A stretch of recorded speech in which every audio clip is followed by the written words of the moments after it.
নমস্কার, আমি সঞ্জীব। আর মুসাম্বি বা মালটা বাড়িওয়ান বা বাতাবি লেবু এখন তো সবার গাছে কম বেশি করে ফুল আসছে বা আসার প্রায় শেষের পথে, গুটি হয়ে গেছে, মার্বেল সাইজ হয়ে গেছে, ঝরে যাওয়ার যা গেছে সবই গেছে। এখন যেগুলো আছে সেইগুলোকে কিভাবে রাখতে হবে এবং তার পরিচর্যাটা কি, সেই বিষয়টাই নিয়েই কিন্তু আপনাদের সামনে আজকের কিন্তু আলোচনাটা করছি।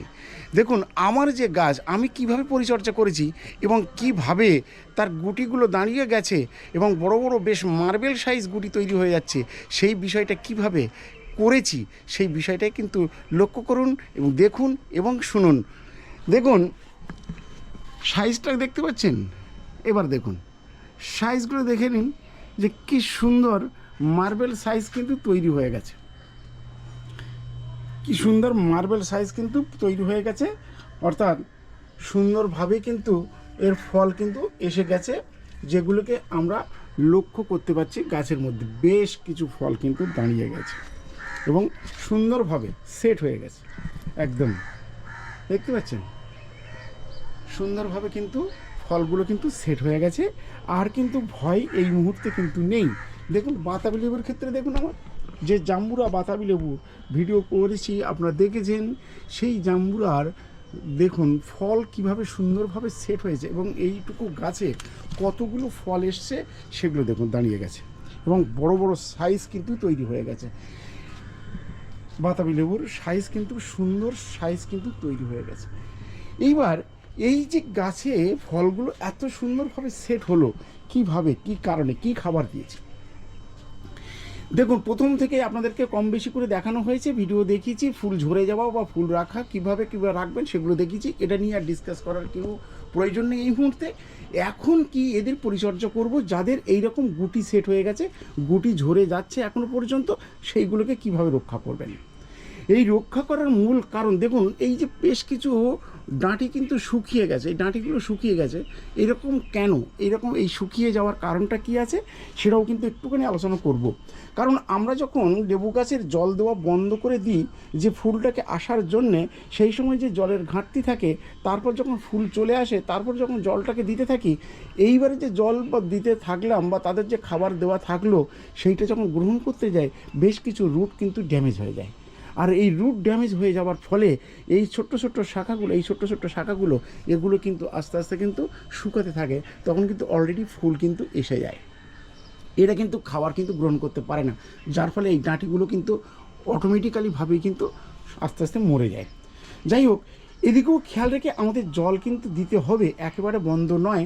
যখন আমাদের গুটি নেওয়ার প্রয়োজন হয় সেদিকে খেয়াল রেখে আমাদের জল দিতে হয়, এক নম্বর।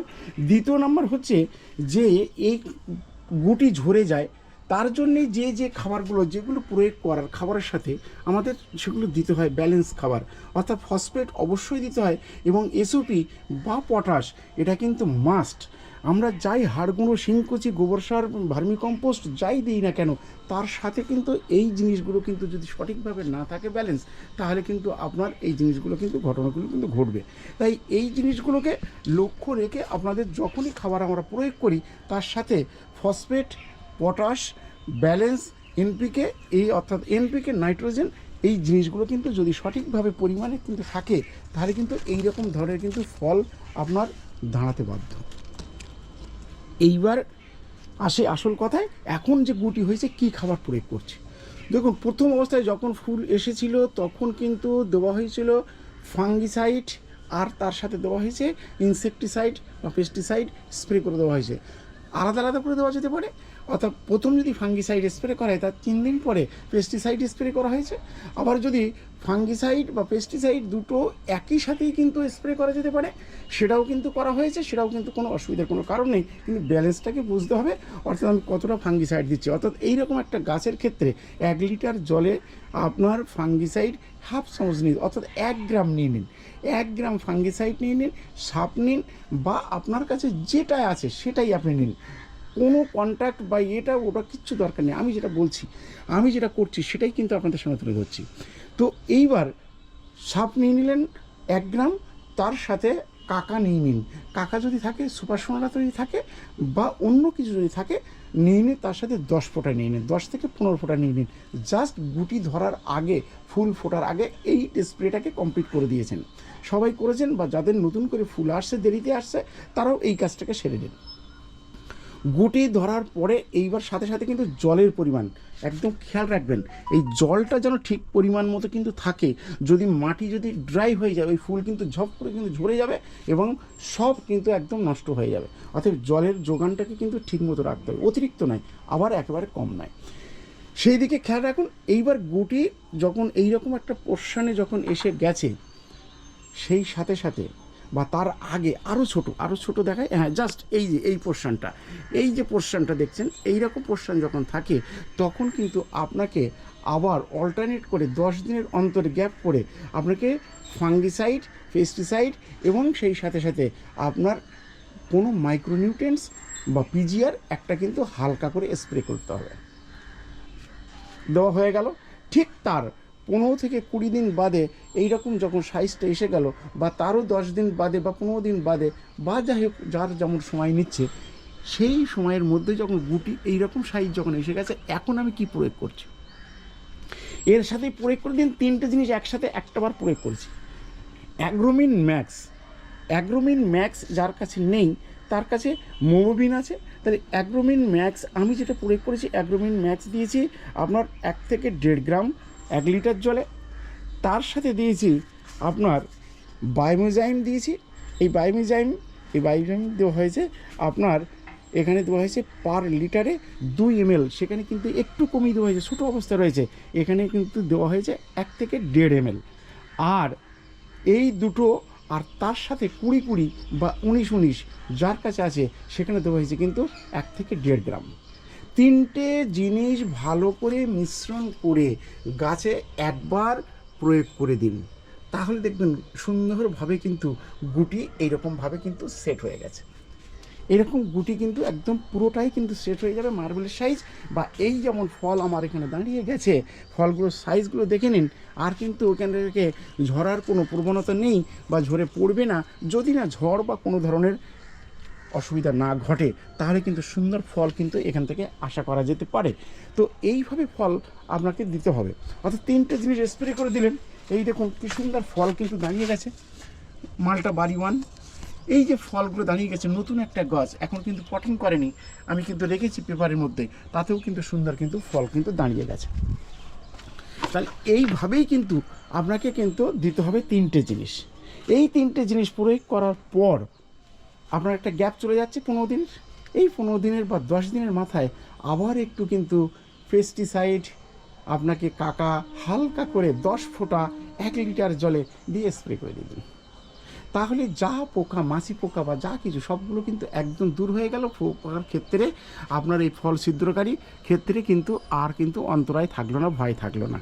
ঠিক তারপরে এইবার মেরে দিন মিরাকুলান। এইটা মারার 3 থেকে 4 দিন পরে মিরাকুলান 1 লিটার জলে 10 ফোঁটা, 10 থেকে 15 ফোঁটা আপনাকে দিয়ে এটাকে গাছে স্প্রে করে দিন। লাস্ট কিন্তু এই মিরাকুলান এই অবস্থায় দিয়েছি, দেখছেন এই সাদা হয়ে রয়েছে। সাদা হওয়ার কারণ হচ্ছে এর সাথে দেওয়া হয়েছে, কোন গাছে আমরা স্প্রে করি জলের সাথে, ওষুধের সাথে বা ফাঙ্গিসাইডের সাথে, এই যে ডিলাইট এই যে জিনিসটা রয়েছে, তরল একটা আঠা সিলিকন বেসড, এইটা যদি জলের সাথে দেওয়া হয়, তাহলে কিন্তু আপনার 1 ঘন্টা যদি থাকে, তাহলে আপনার ওষুধটা কিন্তু জল হলেও ধুয়ে যাবে না। এই জিনিসটা কিন্তু আমাদের সবার কিন্তু প্রয়োগ করা উচিত।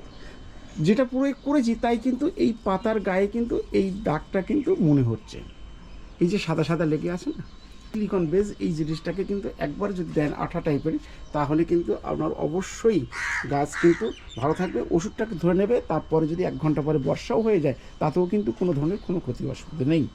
স্টেপ যদি প্রয়োগ করতে পারেন, তাহলে কিন্তু দেখুন যেমনভাবে আমার গাছে মালটা, মুসাম্বি বেশ সুন্দর, বা বাতাবি লেবু ধরে গেছে, এটা কিন্তু আপনার ক্ষেত্রে, আপনার বাগানের ক্ষেত্রে কিন্তু একই ঘটনা।